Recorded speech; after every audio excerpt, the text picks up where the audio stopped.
And then chapter 2, verse 6 to 9 says, and raised us up together and made us sit together in the heavenly places in Christ Jesus, that in the ages to come, I mean, this was written ages ago. So, in the ages to come, I believe he's talking about our age now. He might show the exceeding riches of his grace. And we know that's favor. His kindness toward us in Christ Jesus. For by grace you have been saved through faith, and that not of yourselves. It is the gift of God, not of works, lest anyone should boast. And so, okay, God seated him, Jesus, at his right hand. And chapter 2 verse 6 says, made us sit together. Now, let us first consider this word sit. This is a very vital, very important word to a believer because it reveals the secret of a heavenly life on earth. See, you don't have to wait to go to heaven to experience heaven. You can experience heaven right here on earth. That's why this book and everything about it is called the Good News. If you're going through hell right now, I've got good news for you. God is about to change all that. He's a good God. And he brings good news all the time. And so, okay, Christianity therefore begins with sitting. You will understand this more as we go along. Christianity begins with Jesus Christ, of whom the Bible says, after he accomplished his mission on earth, which is the redemption of all humanity, God seated him at his right hand in the heavenly places. And then Hebrews chapter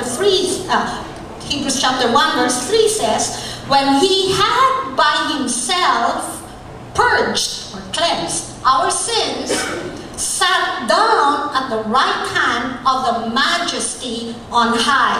And so we can say now that the individual Christian life begins with a man or a woman in Christ. What does that mean?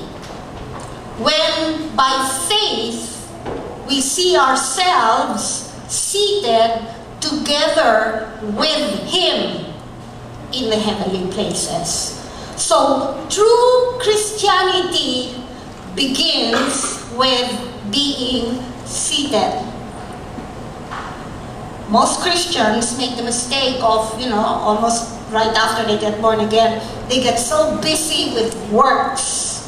They get so involved in so many things, so many ministries, and when the first thing we need to do is sit at his feet. Another word for that is it's a time of learning. Jesus talks about learn of me. Okay, when he was talking to Martha and Mary, he said Mary had the better part. What was Mary doing? He told Martha, you lack but one thing. And Mary has that one thing. What was she doing? All she was doing was seated at the feet of Jesus. She was learning from him.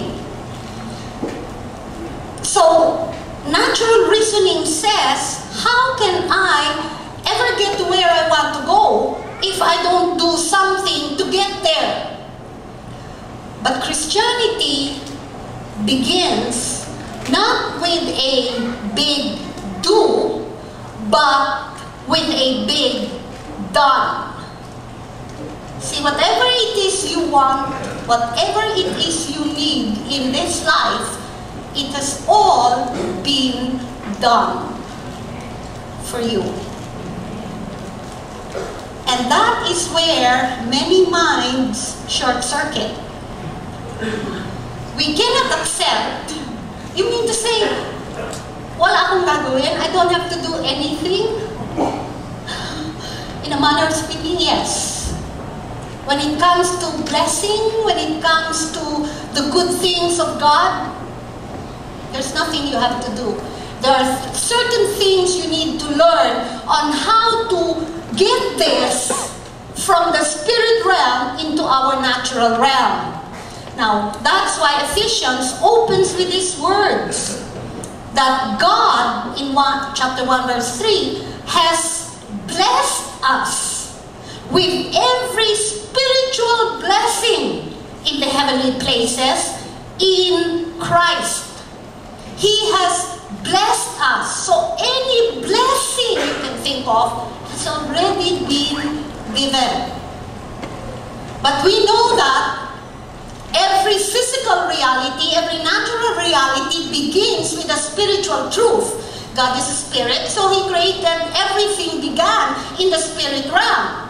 Now what we need to learn is how to get it from the spirit realm to manifest in our physical, natural realm. But everything has been done and everything has been given. He has blessed us with every spiritual blessing in the heavenly places in Christ. And so we are, from the outset, from the start, invited to sit down and enjoy all that God has done for us. And not try to duplicate it by our own self-efforts. Now, before we can walk with God, we must first learn to sit with Him.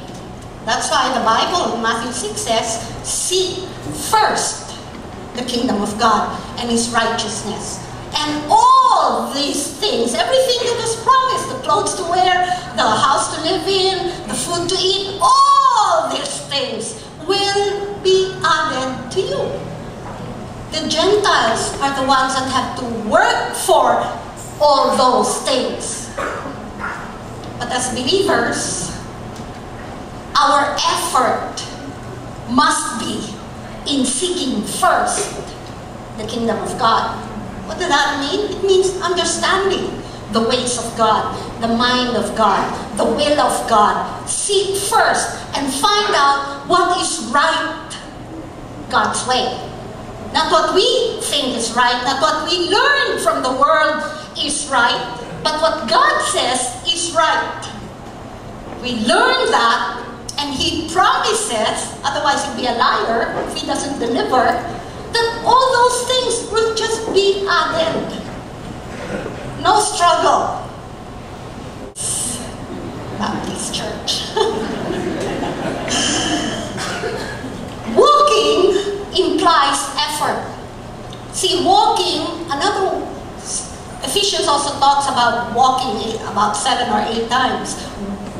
The walk of our life, that's working out, that's carrying out how you exercise the things you've learned, okay, while you were seated. Walking implies effort. God says that we have been saved by grace, not by works, by grace through faith. In chapter 2, verse 8. There was nothing we did to be saved.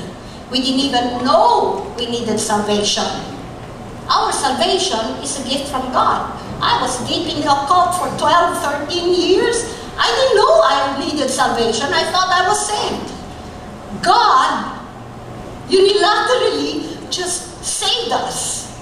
When we were yet sinners, He died for us. He forgave us already. So we have been quoting and speaking about being saved through faith.